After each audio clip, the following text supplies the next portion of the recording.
Bom dia a todos, bom dia a todas, sejam muito bem-vindos e bem-vindas a mais um ICL Mercado Investimentos. Bom dia para você também que está assistindo a gente da TV UFMA, lá no Maranhão, São Luís e região. Sejam muito bem-vindos e bem-vindas também ao nosso programa. Hoje, terça-feira, dia de entender as perspectivas do mercado financeiro para os nossos principais dados macroeconômicos. Então, a gente vai falar aí do relatório Focus. Vamos falar também da polêmica aí que tem tomado bastante os noticiários e os veículos hegemônicos de comunicação. Vamos falar do tal risco fiscal aventado aí por esses analistas de mercado e também por esses veículos e entender as repercussões disso também nessa última semana, depois que a gente teve a revisão das metas lá na LDO. Mas temos outros assuntos bem importantes para falar. Vamos falar da Argentina, então a gente vai ver aí qual foi o custo desse superávit que também está sendo bastante divulgado lá na Argentina. E temos aí também os PMIs europeus, os índices de gerente de compras que saíram nessa manhã e acabaram movimentando um pouquinho a abertura. Mas antes disso, André, bom dia, como você está? Bom dia, Débora, bom dia a todos os nossos telespectadores. Bom dia também a todo mundo aí de São Luís do Maranhão, pela TV UFMA. Vamos falar hoje do Focus aí, que o mercado aí azedou em relação à taxa Selic. Vamos explicar o porquê que está acontecendo isso, né? Parte Estados Unidos, parte o nosso querido primo do fantasma do comunismo, o chamado risco fiscal, que está tomando os noticiários aí. Os analistas estão inventando aí que existe o risco fiscal aí de um lado, de outro. Então vamos deixar isso bem claro aí. Vamos falar, inclusive, qual que é a importância de você ter um superávit. A Argentina vai ser um belo exemplo aí para a gente mostrar que custo que você teve o superávit na Argentina, né? Mas tem muito assunto hoje para a gente falar, então já vamos tratar logo da agenda do dia, né, Débora? Que até a agenda hoje está mais recheada, né? Então, o que o nosso telespectador pode esperar para o dia de hoje? Uma agenda bem recheada e recheada de índices dos gerentes de compras, porque na Europa saíram aí os PMIs preliminares de abril. Então, a gente está falando aí de PMIs ainda, a primeira leitura ou a prévia para abril na Alemanha e no Reino Unido. A gente teve na zona do euro também, na França. Então, de uma forma geral, lá na Europa, foram divulgados os PMIs compostos, né, dos países industriais e de serviços de vários países europeus. Ontem saiu do Japão também. Então, a gente tem essa prévia, né, do índice dos gerentes de compras, que é um termômetro ali da atividade econômica e dos setores. Às 10h45, vai sair o PMI dos Estados Unidos, um dado que também é bastante aguardado, também preliminar de abril. E hoje aqui no Brasil, antes da abertura, a gente começou o nosso início de temporada de balanços corporativos com o balanço da Uzi Minas. Então, ele foi o primeiro aí a ser divulgado entre os balanços, os fechamentos, resultados aqui das nossas empresas no primeiro tri. Então, vamos seguir aqui, porque a gente tem mais agenda aí para vocês, boa parte eu já adiantei, que são realmente aí os índices dos gerentes de compras. Hoje, dirigentes e membros do Banco Central Europeu falam em eventos, então a gente continua tendo essa centralidade mais fora ali dos Estados Unidos, porque os dirigentes do Banco Central dos Estados Unidos, do Fed, estão naquele período de silêncio que antecede a decisão de política monetária que acontece no próximo dia 1º de março. Então, a gente vai ver a ausência dos dirigentes do Banco Central dos Estados Unidos na agenda, mas a gente tem outros dirigentes aí falando. Temos também no Banco da Inglaterra o economista-chefe participando de um discurso em Londres. E sim, seguindo aí a nossa agenda, já adiantei também que a gente tem PMI dos Estados Unidos, até se puderem mudar aí para a nossa audiência acompanhar. Perfeito. O relatório Focus, que a gente já falou que vamos discutir aí com vocês, então a gente tem o relatório Focus hoje atualizando as expectativas do mercado para os principais indicadores. Temos o Departamento do Comércio divulgando ali nos Estados Unidos vendas de moradias novas em março. E hoje alguns saem depois do fechamento, alguns também balanços aguardados lá nos Estados Unidos, da Tesla, que caiu bastante aí nos últimos dias. Esse balanço está sendo muito aguardado. E também da Visa. Tá? Então, hoje é um dia bastante voltado para o noticiário corporativo e para os PMIs de uma forma geral. Isso na parte de indicadores, porque a gente tem outros aí pontos movimentando o mercado e a gente vai contar daqui a pouquinho para vocês. Então já vamos para a abertura de mercado, aquela notícia que a gente sempre fala aí, né? que você tenha então a divulgação da Tesla, o nosso Kiko dos foguetes aí sendo divulgado hoje, né? Vamos ver o que deu. Mas a gente tem os PMIs, que é o mais importante aí do dia, né? Então fala pra gente, a gente até preparou uma arte aí para mostrar, né? Antes de a gente entrar na asa de fato, né? Vamos mostrar o que aconteceu com os PMIs aí, quais foram as decepções, quais que foram as surpresas. Vamos lá, Débora. Hoje a gente teve, né, a divulgação bem cedinho, então, dos PMIs da zona do euro e países europeus. Então, a gente tem ali essa primeira visão de como deve ser o mês de abril para os setores de serviços, para os setores industriais dos países e também de uma forma composta e olhando para a atividade econômica como um todo. E o desempenho dos PMIs, né, dos índices dos gerentes de compras, PMI é só o apelido, né, é a nossa abreviação de índice dos gerentes de compra em inglês, a gente teve um resultado, um desempenho misto.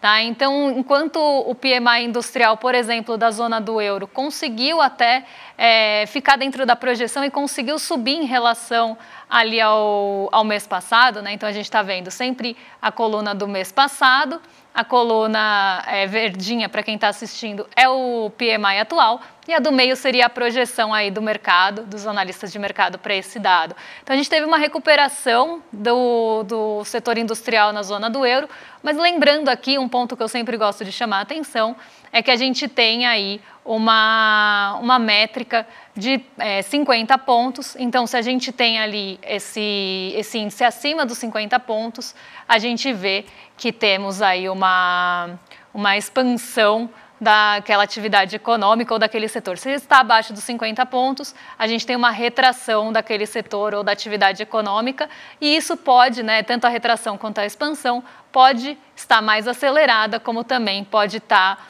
ali desacelerando. Então, o que a gente vê aqui? Na zona do euro, o PMI ainda está, né, no caso industrial, abaixo dos 50 pontos, mostrando que a indústria da zona do euro como um todo está encolhendo, mas encolhendo ali, né, até numa velocidade maior do que estava no mês passado. Até corrigindo aqui, é 46,5, ficou abaixo da projeção o PMI industrial, mostrando que a gente tem esse encolhimento ainda da zona do euro. O mesmo foi visto no PMI industrial da Alemanha. Não exatamente a mesma figura, mas o PMI da Alemanha ficou abaixo do esperado também, mas se distanciou menos ali do patamar de 50. Então, a gente teve uma contração, mas uma contração menos acelerada. A gente sai de um patamar de 41,9 para 42,2. Um patamar ainda bem baixo, né, se a gente for pensar em expansão da indústria alemã, que vem sentindo bastante, vem sofrendo bastante aí para recuperar. E a gente vê ainda, apesar da breve recuperação aí dessa primeira leitura do PMI alemão, uma recuperação, né, marginal praticamente, mas ainda bem distante do patamar de 50. O que puxou bastante aí os PMIs, falando de zona do euro e Alemanha, o que puxou o PMI composto, ou os PMIs compostos das regiões aí da Alemanha, foi justamente os serviços, que mostraram um fôlego melhor nessa primeira leitura de abril. E no Reino Unido, a gente teve um encolhimento do PMI industrial, então a gente sai de um patamar de 50,3 para 48,7, mas o setor de serviços lá também acelerou. Então a gente vê essa recuperação das economias, de uma forma geral, puxada bastante aí pelo setor de serviços desses países, e o PMI industrial ainda não contribuindo tanto para essa recuperação, apesar de ter mostrado, né, no caso da Alemanha, algum avanço ali, ainda tem bastante chão para ser andado para chegar perto dos 50. E o Reino Unido perdeu o patamar de 50, né? Até era esperado que ficasse próximo ao mês passado, que não tivesse mudança, e a gente vê um encolhimento da indústria no Reino Unido. Então isso mostra a dificuldade que o continente europeu está, numa forma geral, aí, de conseguir caminhar, de conseguir retomar a sua atividade econômica, em um momento que está sendo bem discutido também por lá, o início dos cortes de juros. Então, até tem uma previsão que o início lá comece em junho, e isso pode começar a trazer algum fôlego para o continente europeu de uma forma geral, ainda que vá ali, né, que se tem o corte, ainda vai ter um caminho também para isso ter efeito. Mas a gente já começa a ter essa discussão sendo feita ali com um pouco mais, de uma forma até mais séria, de uma forma já vislumbrando, né, o início desses cortes para junho. Então esse é o retrato aí do continente europeu, que continua aí com as mesmas dificuldades dos meses anteriores. Vamos falar então agora da Ásia, né, que ela teve resultados positivos, Nova York acabou conseguindo puxar a Ásia, né? Então o que você tem para trazer para a gente em relação à Ásia? Olha, o Hang Seng hoje ele continuou liderando as altas no continente asiático, então a gente teve um dia mais positivo e de recuperação para o continente de uma forma geral. Mas a gente teve algumas exceções e eu vou explicar. O Hang Seng, ele desde ontem está com uma recuperação bastante acelerada. A gente vê esse fôlego sendo trazido para o Hang Seng porque ele caiu bastante nos dias anteriores, nos períodos anteriores, justamente porque ele é uma bolsa, né, um índice de bolsa mais sensível ali à movimentação de juros, mais sensível em cenários de incerteza, por ele ser uma bolsa ali de maior risco. Então, em momentos de incerteza, a gente tem o Hang Seng, ele sofre mais. Então, a gente tem esse resultado que, quando ele cai com mais intensidade, mas ele também tem um potencial de recuperação mais rápido quando as coisas voltam para a normalidade. E é isso que a gente está vendo no Hang Seng. Faz 2 dias aí que o Hang Seng puxa o continente asiático e lidera as altas por lá. A exceção ficou com o Xangai Composto. O Xangai Composto ficou no terreno negativo hoje por um motivo que também está atrapalhando a nossa abertura aqui, que foi o desempenho das commodities. Então, o minério de ferro caiu pelo 2º dia consecutivo depois de subir mais de uma semana. A gente tem esse ajuste no preço do minério de ferro e do petróleo também, ali com o alívio das tensões no Oriente Médio. Os dois derrubaram ali o Xangai Composto, a gente vai ver na abertura a queda do Xangai Composto no dia de hoje e está limitando também, né, esse desempenho das commodities está limitando também o nosso Ibovespa. Como vocês podem ver aí na coluna, já um spoiler, o índice de commodities, que é o 3º gráfico, está caindo e o Ibovespa também. Tá um comportamento diferente aí do dólar, mas eu explico para vocês daqui a pouquinho na nossa abertura, nosso giro de mercado. Vamos para o Brasilzão, que tem boa notícia, né? A gente teve agora o programa aí, um Desenrola, né? Que na verdade o programa Acredita, que foi lançado ontem aí. Tem a mesma lógica, um pouco do Desenrola, só que tem algumas novidades. E ele é voltado para pequenas e médias empresas. Então, para você que é MEI, para você que é microempreendedor, para você que está no Simples Nacional, essa aí é voltada para você. Então, o que ele vai ter? São 2 partes de programa. Ele vai ter uma parte de alívio em relação às suas dívidas, ou seja, você vai poder renegociar suas dívidas da mesma forma que aconteceu com o Desenrola. Então você vai poder tirar seu nome no negativado também, o nome da sua empresa no negativado, que vai te dar acesso a mais crédito, a mais oportunidades, e além disso também vai gerar também, vai fornecer também uma série de medidas de crédito a partir de bancos públicos para tentar incentivar essas pessoas a investirem, a melhorar seus negócios e tudo mais, né? Então, você vai ter então essas medidas de crédito que vão ser dadas justamente aí para você conseguir aí, tipo, a taxa de juros mais competitivas de mercado, ou seja, vão ser abaixo daquelas taxas de juros que a Débora tanto mostra aqui toda hora, que aquelas taxas abusivas que são impagáveis, né? Então vai ser diferente em relação a isso, vai ser taxas de juros mais competitivas, então taxa de juros subsidiada para essas pessoas. Então, uma ótima notícia aí, a gente viu a importância que o Desenrola teve, aliás, ficou até um pouco abaixo do que deveria ser, muita gente não acabou aderindo ao programa, se tivesse mais gente aderindo ao programa, o resultado ia ser melhor ainda. Mas é uma ótima notícia a gente ter esse Desenrola. Débora, vamos agora ver o nosso querido mercado, o que ele teve aí, porque parece que o mercado teve um fim de semana terrível, né? O mercado aí azedou de vez aí, ele falou aí sobre a questão da Selic pela primeira vez, aí aumentou consideravelmente. Ele tinha dado um pequeno aumentinho na Selic aí na última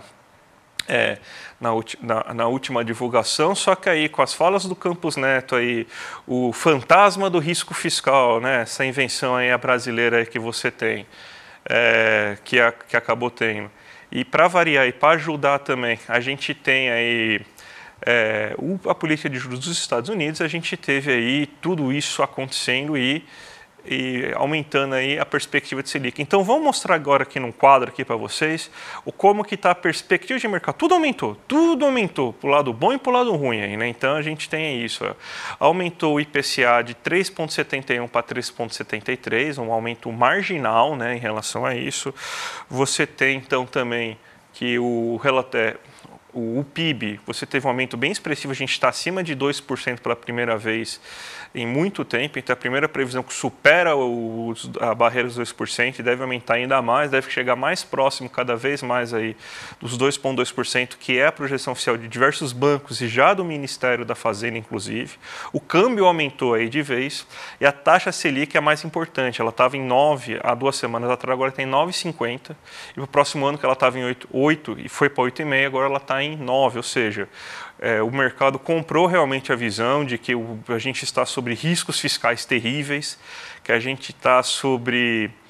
que a gente não tem capacidade para abaixar mais ainda a Selic por causa dessa questão desses riscos fiscais aí, mas na verdade é a questão dos Estados Unidos, que essa incerteza vai fazer com que obrigatoriamente a taxa de juros dos Estados Unidos é um piso, né? Então, graças a essas incertezas, a gente tem então que dar uma desacelerada em relação a isso, a nossa queda da taxa Selic. Então, para mim dava para cair mais, mas a gente sabe como funciona, né? Bem ortodoxo essa questão aí, então a gente sabe como funciona, né, Débora? Exatamente. E era algo que já vinha sendo apontado, essa questão da Selic terminal, né? Selic terminal é o termo que é usado aí quando se fala de Selic no fim do ano, tá? Então, traduzindo aqui para vocês, essa expectativa que a Selic do fim do ano de 2024 começasse a acelerar já estava sendo apresentada, inclusive antes de aparecer no Focus.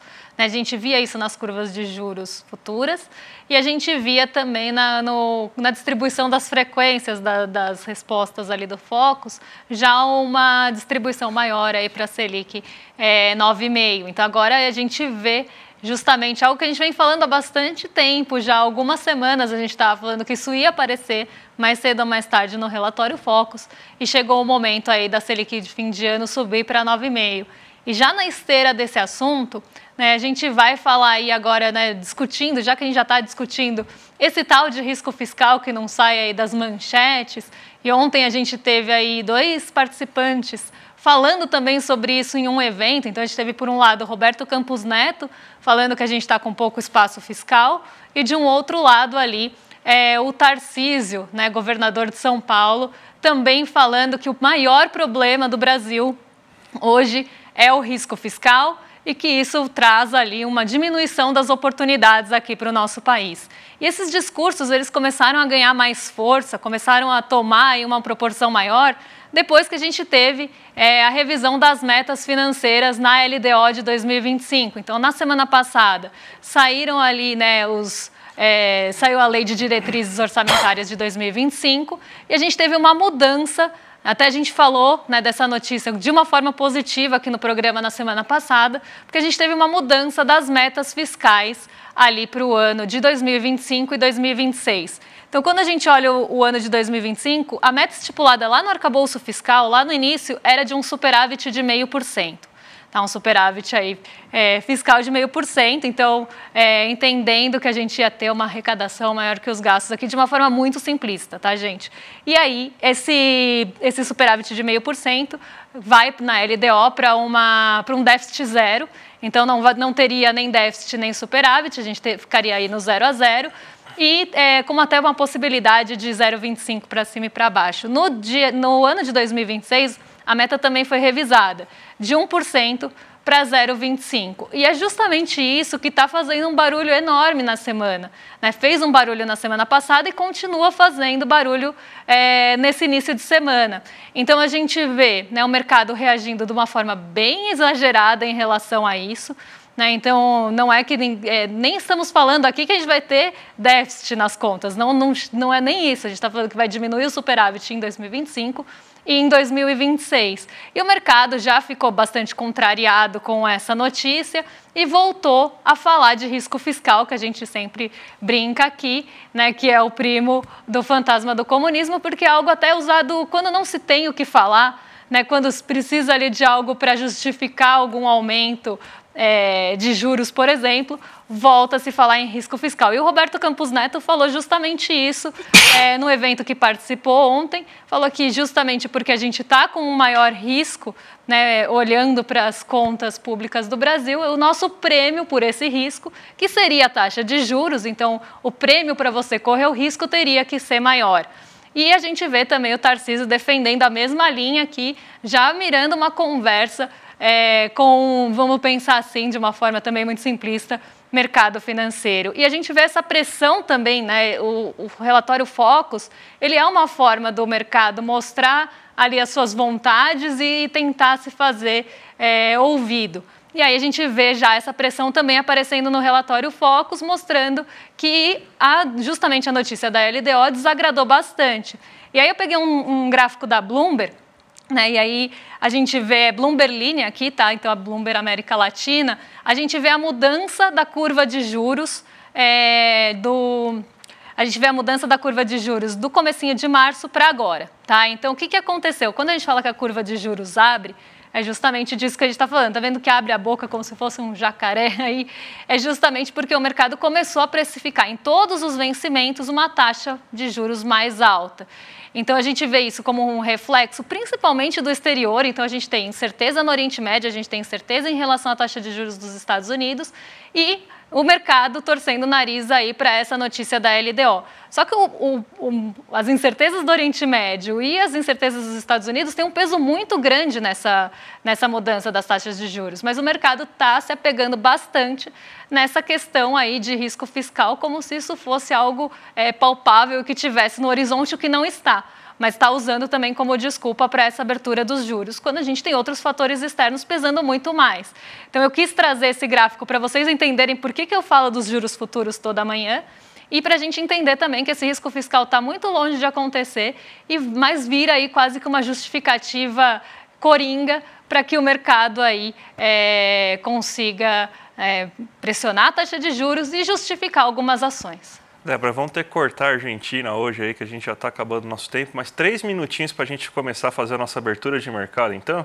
Não vamos ficar devendo a Argentina para vocês, até porque ela tem bastante a ver com o nosso assunto aí de déficit e superávit, então amanhã a gente traz para vocês aí, não vamos para o desenrola, tá? Vamos cumprir nossa dívida. Então vamos lá, o que está acontecendo hoje no mercado? A gente tem a nossa bolsa caindo, depois de 2 respiros, né, a gente teve 2 dias de alta, na verdade 3, considerando sexta-feira, então a gente teve 3 dias aí de alta na nossa bolsa e agora a nossa bolsa vai para o terreno negativo.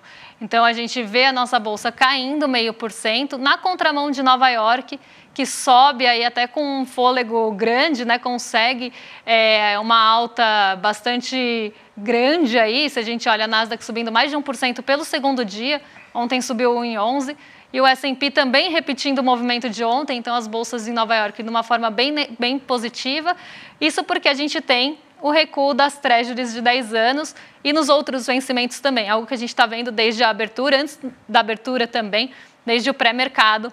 A gente está vendo aí os rendimentos dos títulos de dívida dos Estados Unidos caindo. E eles caem até com uma força maior hoje, levando a taxa de juros aí de 10 anos para 4,57. Lembrando que ficou acima de 4,60 por um bom tempo.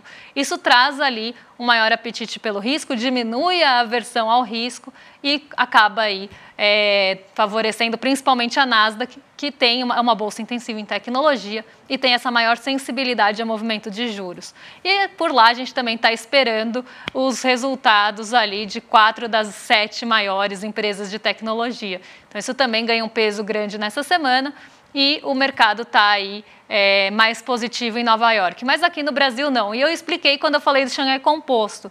O Xangai Composto caiu 0,73 nessa manhã, foi também na contramão da Ásia, e o Xangai Composto caiu justamente por conta do preço das commodities, as empresas ligadas às commodities lá puxaram o índice para baixo, e a gente vê isso acontecendo também em parte no Ibovespa, porque a gente tem um peso grande de mineração e siderurgia na nossa bolsa, e o preço do minério de ferro caiu pelo segundo dia consecutivo.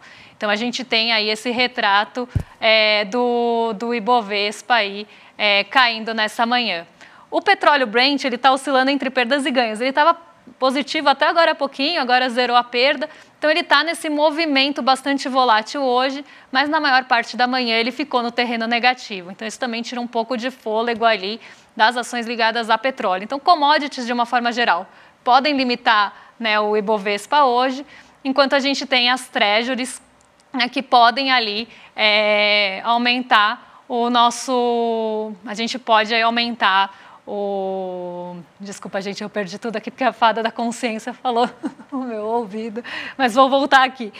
A gente pode ter, né, esse apetite pelo risco retomado justamente pela queda das treasuries de 10 anos. Já o DI futuro a gente pode ver aí de uma forma que também está limitando o nosso Ibovespa. E esse DI futuro está subindo na contramão de Nova York também, porque a gente tem as treasuries caindo lá, mas os juros futuros subindo aqui, justamente porque a gente tem esse movimento que o mercado está pressionando de risco fiscal ali, no que a gente está falando, né, essa precificação desse risco maior que não existe, mas que está pressionando as curvas de juros e acaba aí levando as nossas taxas de juros futuras para cima. Então a gente vê um motivo mais doméstico agora, apontando aí, né, aumentando os juros futuros nessa manhã.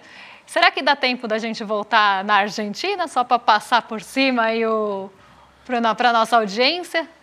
Pode falar da Argentina aí, se quiser. E vamos lá falar então, né, que a gente tem a notícia da Argentina. Vamos cumprir a dívida, né, em tempo real. E você teve aí esse superávit aí com a roxa aí do Milei, né? Você conseguiu ter esse superávit, primeiro superávit em muito tempo que o Milei colocou. Aí a gente coloca aí agora um gráfico para explicar justamente o que aconteceu aí para o Milei conseguir superar. A primeira coisa, que superávit foi resultado aí de um corte de série de gastos públicos, do funcionalismo, dívida com estados e municípios. Ele simplesmente fechou a torneira e ninguém mais agora tem dinheiro na Argentina. Você não tem consumo, a Argentina não consegue, as pessoas da Argentina não conseguem consumir mais nada e tudo mais, né? Aí o que a gente tem também ao mesmo tempo que você cortou esses gastos e você está tendo uma inflação gigantesca na Argentina. Então ele conseguiu esse superávit graças a imposto inflacionário. Então você tem esse imposto inflacionário aí que está ocorrendo. Então esses 300 mil dólares que eles conseguiram de superávit, você tem aí justamente por causa que você conseguiu esse imposto inflacionário. Mas olha aí o que resultou aí nisso. A gente está falando tanto de risco fiscal. A Argentina parece aí, né, pelo que está sendo noticiado, não tem mais risco fiscal.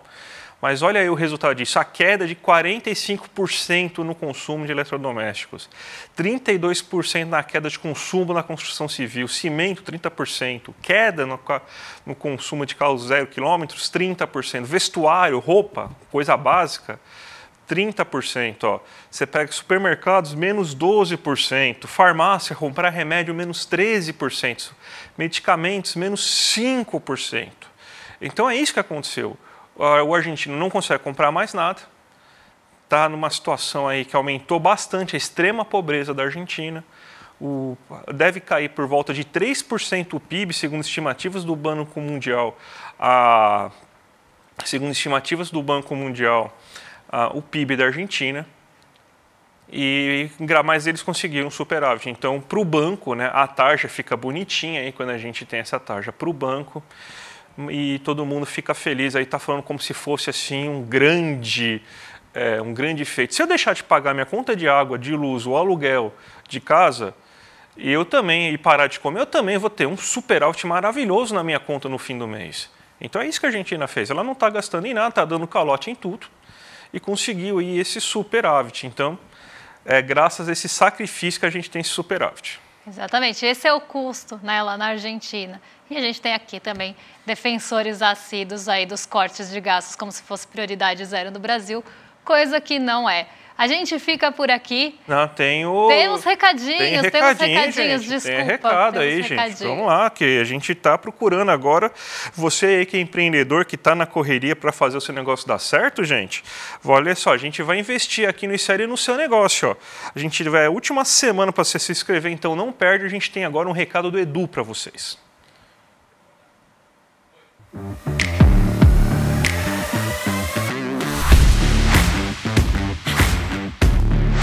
Olá, sou Vinícius. Meu nome é Patrícia, tenho 47 anos. Sou Suara Saripatachó.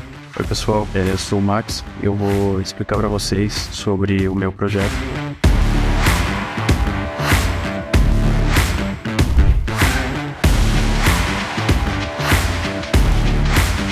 O nosso negócio é oferecer uma tecnologia que recupera o solo. O marketplace de microcrédito com foco em saúde. Trabalhar com cooperativas e incentivar o trabalho das mulheres, principalmente. Para promover o turismo e a geração de emprego e renda da região.